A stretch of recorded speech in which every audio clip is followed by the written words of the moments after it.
Welcome back to the channel, everybody. It's Brandon's Tech here, and we got the 17 Pro Spigen Tough Armor case for your iPhone, and let's just jump right into this case review. First and foremost, it is basically the same case as you would expect from Spigen. Quality's there and value is there, so the only difference is, we'll jump into it, is that camera plateau design change for the iPhone 17 series. Now let's just go ahead and take a look around the case. Obviously you do have your typical volume up and down buttons and your power button, which has not changed for generations. We do now have the addition, which they did add later on the 16 series. They have it here as well, which is good to see. I just wish they made it flush with the design of the case instead of having it go right on in. I mean, we know that's there.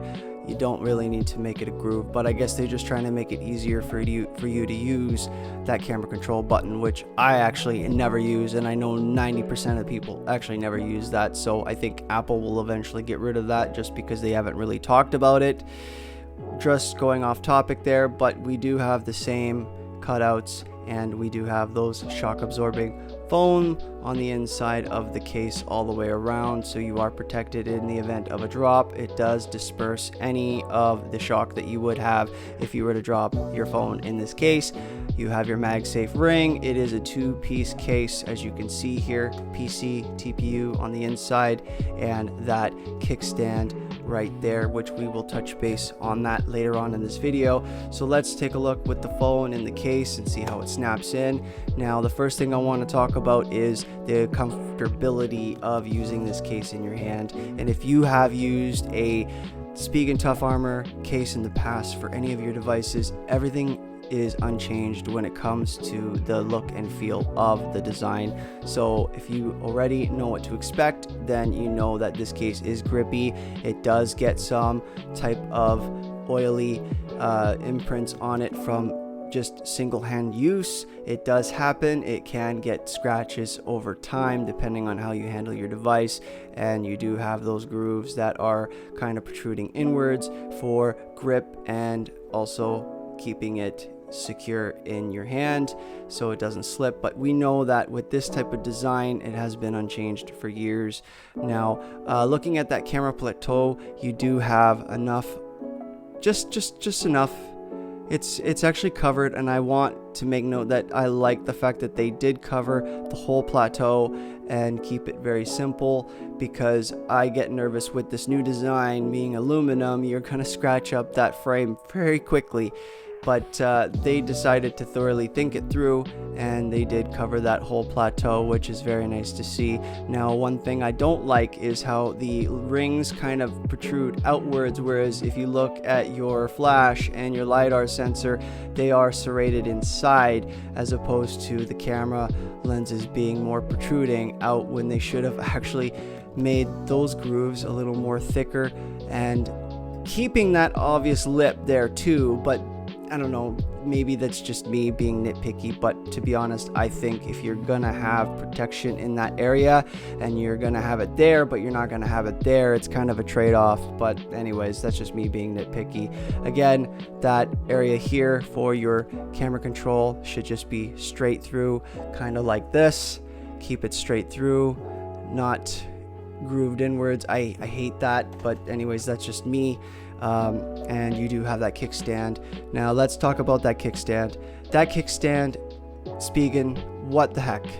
It's been years, and I mean years, even almost a decade now, and we're still using this same flimsy case, stand, whatever, what have you.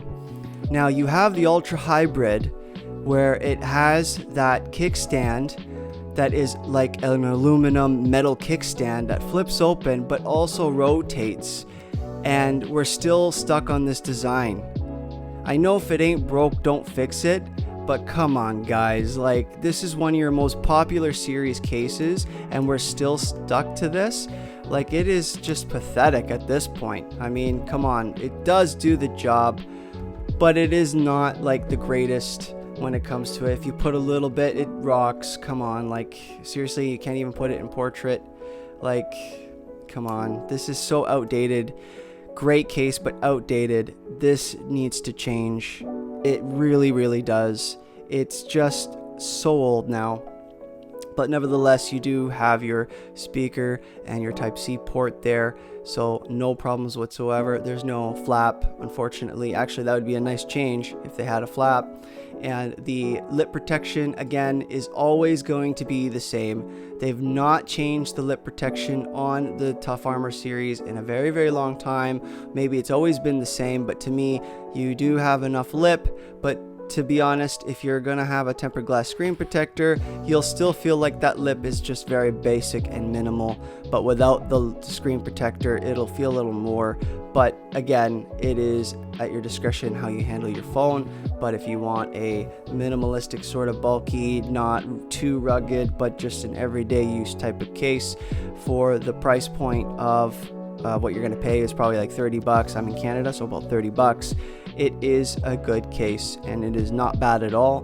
But at the end of the day, if you want something grippy and slim sort of, and has a kickstand and covers that camera plateau, and you do trust Spigen, which I do too, and it does have a camera control button, you can't go wrong with this case. I would give this case an 8.5 out of 10. Drawbacks being still the outdated kickstand, the non-flush camera control button, and also the camera cutout being sort of not as indented as the LiDAR and the flash. So if you're going to make a design, kind of take a note from ESR's textbook here and do a little bit better when it comes to the design. Make a better kickstand and a flush camera control button. But again, two different cases, but also different durability as well. But I'm just using that as a base point for this purpose example. So if you did like this video, give it a thumbs up and subscribe to the channel. I will leave an affiliate link for this case in the description and also the comment pinned down below. It does help the channel a lot, and obviously being a small niche channel, any support does help along the way. So thank you so much for watching, and I'll see you in the next one. Peace out.